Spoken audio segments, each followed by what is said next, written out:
O design inteligente, ele tem muito forte essa questão da perfeição, né? Uma mente perfeita, criar algo perfeito. E essa perfeição se manifesta na química, que é a área do senhor, na matemática. Então, como o design inteligente, ele trabalha a questão das falhas. Por exemplo, uma célula recebe mutação e gera um câncer. Como o design inteligente lida com isso, com essas falhas no design? Logo de cara, você já vem com essa pergunta? Daniel, olha, é o seguinte, a gente fala que o designer não tem obrigação, a priori, de ser perfeito. Não é porque você compra um carro com defeito que você vai chegar lá e falar assim, olha, ninguém projetou esse carro. Não, ele projetou, mas veio com defeito. Então, a princípio, o designer não precisaria ser perfeito. Mas as pessoas sempre criticam o design inteligente, dizendo o seguinte, olha, mas tem os bad designs, coisas ruins na vida, né? Aí sugerem várias coisas, como o apêndice, quando a gente opera das amígdalas, né, e tudo mais, olha, tá vendo quantas coisas ruins ou desnecessárias que tem na vida? Mas o que a gente percebe na realidade? Que, na realidade, esses bad designs, quando a gente vai avaliar do ponto de vista científico, na realidade não são ruins, mas são realmente coisas muito boas. O apêndice, por exemplo, achava que era uma coisa inútil, né? Hoje se descobriu que ele é um reservatório de bactérias, né? Que quando você tem alguns problemas lá intestinais e tudo mais, ele repõe todo aquele pool, né, de bactérias e micro-organismos que ajudam na digestão e tudo mais.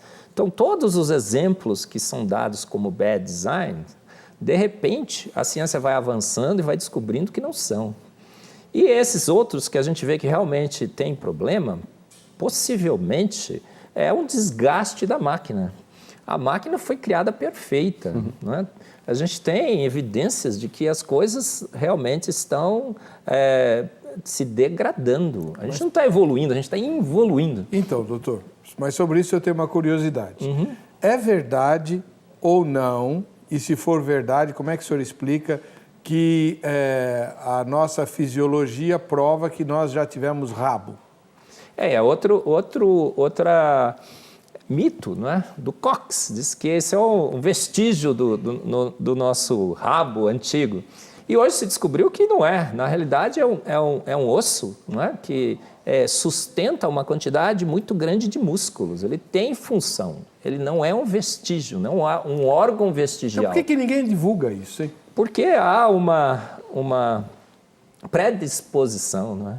De se divulgar dados favoráveis à evolução e quando o dado não é favorável e ele seria favorável ao design inteligente, as coisas são meio que deixadas de lado. Isso. E aquilo que o Daniel perguntou, o negócio, e se a célula vira câncer e tal? Então, faz parte do desgaste que você falou. Isso a gente percebe que os problemas estão se acumulando. Pastor, de geração em geração, todo filho tem 100 mutações do mal a mais que seu pai. Tá brincando? A gente está... Minha querida filhota tem 100, quantas? 100 mutações a mais, do mal, deletérias, né? Que não trazem benefício. E toda vez que você reproduz, o ser que foi reproduzido tem uma quantidade de erros embutido no seu genoma maior que o pai.